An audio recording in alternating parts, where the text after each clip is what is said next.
وعلیکم السلام ورحمۃ اللہ وبرکاتہ۔ ابھی کچھ دنوں پہلے ہم نے کچھ تحریری بھی پڑھی اور کچھ لوگوں کو کہتے بھی سنا کہ راشد شاہ صاحب کی جو تحریریں ہیں وہ ملحدانہ ہیں اور ان کے افکار جو ہیں وہ منحرفانہ ہیں۔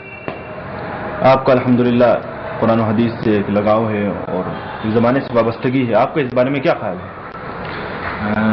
جی یہ بات بالکل صحیح ہے، اور جس شخص نے بھی ان کی تحریر پڑھی ہوگی اس کو اس بات کا بخوبی اندازہ ہو گیا ہوگا، اور ایک معمولی سمجھ بوجھ رکھنے والا انسان بھی اس بات کو اچھی طرح سمجھ سکتا ہے ان کی تحریروں کو پڑھ کر کہ ان کی تحریروں میں اسلام کی کوئی خوبو نہیں ہے، وہ ملحدانہ افکار و نظریات کے حامل شخص ہیں، ان کے افکار ملحدانہ ہیں، نظریات ملحدانہ ہیں، اور وہ منکر حدیث ہیں۔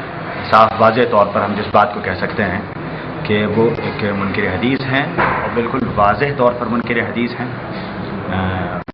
بہت سے لوگ اس بات کو نہیں سمجھتے ہیں ان کے بارے میں، اور بہت سے لوگوں کو اس سلسلے میں شکوک و شبہات ضرور ہیں کہ وہ منکر حدیث ہیں یا نہیں، لیکن اگر ان کی تحریروں کو صحیح سے پڑھا جائے تو یہ بات واضح طور پر عیاں ہو جاتی ہے کہ وہ ایک منکر حدیث شخص ہیں۔ دیکھیے، اس سلسلے میں سب سے ضروری بات یعنی انکار حدیث اور حدیث کو ماننے کے تعلق سے بات یہ ہے کہ آخر حدیث کو ماننا کسے کہتے ہیں؟ کیا حدیث کو ماننے کا مطلب یہ ہے کہ یہ مانا جائے کہ حدیث کے نام پر کچھ کتابیں موجود ہیں؟ اور کیا قرآن کو ماننے کا مطلب یہ ہے کہ یہ مانا جائے کہ قرآن نام کی ایک کتاب موجود ہے دنیا کے اندر؟ اگر یہ بات ہے تو پھر دنیا کا کوئی شخص نہ قرآن کا منکر مانا جائے گا، مانا جا سکتا ہے بڑا سے بڑا کافر بھی، اور نہ کوئی انسان حدیث کا منکر مانا جا سکتا ہے بڑا سے بڑا کافر بھی، چونکہ سارے کافر دنیا کے اس بات پر تو سب مانتے ہیں اس بات کو کہ قرآن نام کی کتاب ہے مسلمانوں کے پاس، ٹھیک ہے؟ وہ کس کی ہے یہ ایک الگ وہ ہے، اس کے بارے میں ان کے خیالات بالکل الگ الگ ہوتے ہیں، لیکن یہ ہے کہ اس بات کو تو سب مانتے ہیں کہ مسلمانوں کے پاس قرآن نام کی کتاب ہے۔ اسی طرح سب مانتے ہیں اس بات کو کہ احادیث کے نام پر مسلمانوں کے پاس بہت ساری کتابیں ہیں۔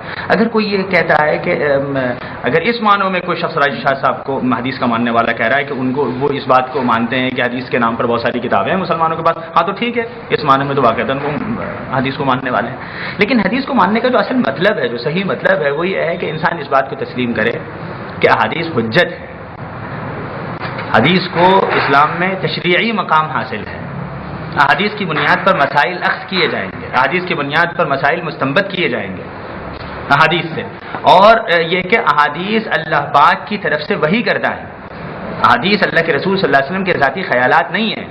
انہوں نے جو انکار حدیث کیا ہے تو اس کے پیچھے ان کا کیا مقصد ہے؟ یا وہ صرف انکار حدیثی تک بات کو رکھتے ہیں یا آگے بھی کہیں؟ نہیں، دیکھیے، مقصد تو آپ بعد میں پوچھیے، میں سب سے پہلے تو آپ اس بات کو کلیئر ہمیں کر لینا چاہیے، چونکہ بہت سے لوگوں کے ذہن میں اس سلسلے میں شکوک و شبہات ہیں کہ وہ منکر حدیث ہیں یا نہیں، تو ہم اس سلسلے میں بات واضح کرنا چاہیں گے کہ وہ منکر حدیث شخص ہیں۔ سب سے پہلے تو اس بات کو اچھی طرح ذہن میں بٹھا لیجیے، وہ اس بات کو نہیں مانتے کہ احادیث حجت ہیں، نمبر ایک بات، اور اس سے بھی پہلے کی بات یہ ہے کہ وہ اسی بات کو تسلیم نہیں کرتے کہ احادیث اللہ کی طرف سے وحی کردہ ہے۔ احادیث کو ماننے میں جو سب سے پہلا زینہ ہے اور سب سے پہلی سیڑھی ہے احادیث کو ماننے کے لیے، وہ یہ ہے کہ ہم اس بات کو تسلیم کریں کہ احادیث اللہ پاک کی طرف سے وحی کردہ ہے، اللہ کے رسول صلی اللہ علیہ وسلم کے ذاتی خیالات نہیں ہیں۔ اگر آپ اس بات کو نہیں مانتے کہ احادیث اللہ کی طرف سے وحی ہیں تو پھر حدیث کی ساری اہمیت ختم ہو جاتی ہے، پھر کوئی اہمیت ہی باقی نہیں رہتی۔ کسی انسان سے اگر آپ یہ کہتے ہیں کہ احادیث جو ہیں وہ اللہ کے رسول صلی اللہ علیہ وسلم کے ذاتی خیالات ہیں اور وہ اللہ کی طرف سے وحی کردہ نہیں تھے، یعنی وحی نہیں ہوئے تھے، تو پھر جو اہمیت اور جو عظمت اور جو مقام احادیث کا ایک انسان کے دل میں ہوتا ہے وہ چیز ختم ہو جاتی ہے، پھر اس کی تشریعی حیثیت ساری کی ساری ختم ہو جاتی ہے۔ نمبر دو پر وہ اس بات کو نہیں مانتے کہ احادیث حجت ہیں، احادیث کو کیا کہتے ہیں اسلام میں تشریعی مقام حاصل ہے۔ نمبر تین، ایک اور بات وہ کھرچ کر یعنی حدیث کا مقام مسلمانوں کے دلوں سے جو نکالنا چاہتے ہیں، اس میں وہ تیسری کوشش یہ کرتے ہیں کہ وہ یہ سمجھانے کی کوشش کرتے ہیں کہ اگر آپ یہ مان بھی لو کہ حدیثوں کو تشریعی مقام دے دیا جائے اور حدیثیں وہی ہیں، تو ہم ایک بات آپ سے یہ کہتے ہیں کہ حدیثیں تو مستند ہیں ہی نہیں، اور حدیث تو متواتر ہے ہی نہیں، کوئی حدیث مستند نہیں ہے، کوئی حدیث متواتر نہیں۔ واضح طور پر ان کا یہ جملہ ہے کہ ماورائے تاریخ سے ماورا نہ کوئی حدیث مستند ہے، نہ تاریخ سے ماورا کوئی حدیث متواتر ہے۔ جب آپ نے یہ بات کہہ دیا کہ تاریخ سے ماورا کوئی حدیث نہ متواتر ہے نہ مستند ہے، تو پھر حدیث کا جو مقام مسلمانوں کے دلوں میں وہ سب ختم ہو گیا۔ ایک انسان سے جب یہ بات کہہ دیں آپ کہ یہ چیز مستند نہیں ہے اور یہ چیز متواتر نہیں ہے، تو پھر اس پر کون یقین کرے گا؟ تو جب آپ حدیث کے بارے میں یہ بات کہہ رہے ہیں کہ حدیثیں متواتر نہیں ہیں، حدیثیں مستند نہیں ہیں، تو آپ نے تو حدیث کی ساری عظمت و اہمیت کا انکار کر دیا، ختم کر دیا۔ حدیثوں کا آپ منکر ہو گئے. ایک اور بات جو میں آپ سے عرض کر دوں انکار حدیث کے تعلق سے، وہ یہ کہتے ہیں کہ احادیث آحاد، اخبار آحاد، ان کو قبول نہیں کیا جائے گا. اچھا جب ان کو قبول نہیں کیا جائے گا تو آپ یہ سوچیے کہ احادیث آحاد کتنی ہیں؟ 99% احادیث جو ہیں وہ اخبار آحاد سے تعلق رکھتی ہیں. تو 99% احادیث کا تو آپ نے انکار کر دیا. 1% حدیث بچتی ہے جو کہ متواتر ہے، ان متواتر کا بھی آپ نے اس طرح انکار کر دیا دوسری جگہ یہ کہہ کر کہ کوئی حدیث متواتر ہی نہیں ہے. تو 99% جو آحاد تھی ان کا آپ نے یہ کہہ کر انکار کر دیا کہ اخبار آحاد کو قبول نہ کیا جائے. متواتر 1% بچی تھی اس کا آپ نے یہ کہہ کر انکار کر دیا کہ کوئی حدیث متواتر ہی نہیں ہے. تو 100% حدیث کا انکار کر دیا. حدیث بچی کون سی آپ نے؟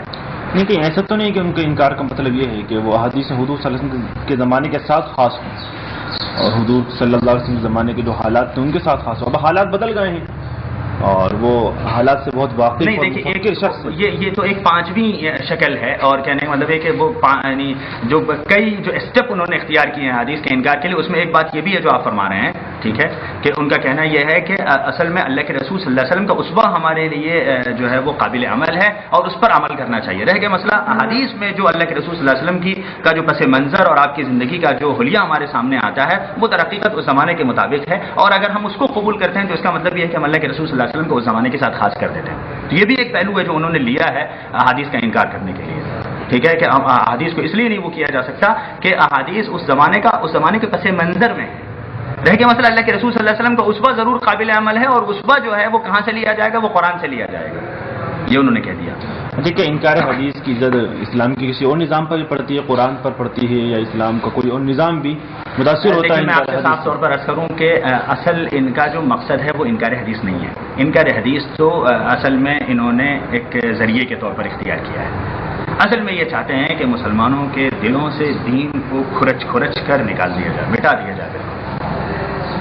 اس کا ذریعہ انہوں نے ایک اختیار یہ کیا ہے کہ نمبر 1 تو چونکہ حدیث مسلمانوں کی زندگی پر لگام لگاتی ہے تو اس لیے انہوں نے حدیث کا انکار کیا. اب اس کے بعد رہ گیا مسئلہ قرآن کا. تو قرآن کے بارے میں انہوں نے واضح طور پر یہ کہہ دیا کہ بھائی وقت و زمانے کے لحاظ سے قرآن میں تبدیلی کی گنجائش ہے. ان کی باتوں کا مفہوم ہے.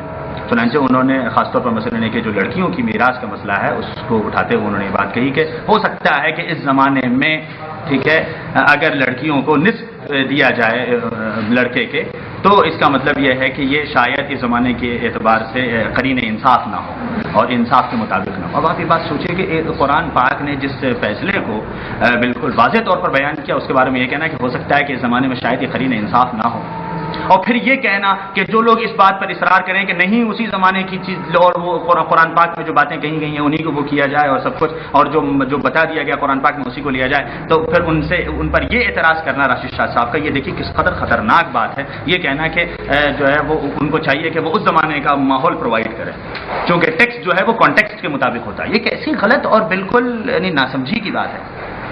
تو اس کا مطلب تو یہ ہے کہ صرف مسئلہ انکار حدیث تک ہی نہیں رہا. جی مسئلہ انکار حدیث ہے. میں آپ سے یہ کہہ رہا ہوں کہ اصل میں یہ منکر دین ہے، یہ دین کا انکار کر رہے ہیں اور یہ دین کو مٹانا چاہتے ہیں. دین کو مٹانے کے لیے انہوں نے سب سے پہلا جو ذریعہ اختیار کیا ہے وہ یہ ہے کہ حدیثوں کا انکار کروا دیا جائے.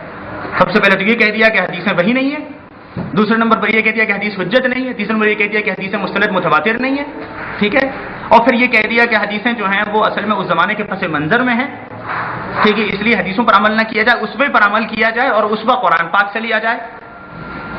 تو اس طرح حدیثوں کا انہوں نے انکار کر دیا. اس کے بعد ایک چیز رہ گئی تھی جو مسلمانوں کی زندگی پر تھوڑا بہت وہ یعنی اس سے جو ہے وہ جس سے مسلمانوں کی زندگی پر وہ لگ سکتی تھی، لگام لگ سکتی تھی، وہ قرآن پاک کا انہوں نے یہ کہہ دیا کہ قرآن پاک کے احکامات کو وقت و زمانے کے لحاظ سے اور جو اس وقت انصاف کا تقاضا ہو اس کے مطابق اس کو تبدیل کیا جا سکتا ہے. تو ایسے تو پھر ہر آدمی قرآن پاک کے جس حکم کو چاہے گا اور جس طریقے سے چاہے گا وہ کہے گا کہ مثلا بھائی یہ چیز آج کے لیے میرے لیے مجھے قرین انصاف نہیں معلوم ہوتی ہے، اور ایک کہے گا کہ مجھے یہ چیز قرین انصاف نہیں معلوم ہوتی ہے. چون کا مربع بنا دیں گے اس طرح لوگ قرآن پاک. تو پتہ یہ چلا کہ پھر دین کی کوئی بنیاد ہی باقی نہیں رہی. حدیثوں کا آپ نے انکار کروا ہی دیا. قرآن میں آپ نے اجازت دے دی کہ جس طریقے سے چاہے اجتہاد کر لو، ٹھیک ہے، جو چیز چاہو جب چاہو بدل ڈالو. تو کہاں رہ گیا دین؟ تو اس کو منکر حدیث نہ کہا جائے بلکہ منکر دین اور منکر اسلام کہا جائے. یہ تعبیر استعمال کیا تو زیادہ بالکل حقیقت بات یہی ہے. انکار حدیث تو صرف ذریعہ ہے اس کا.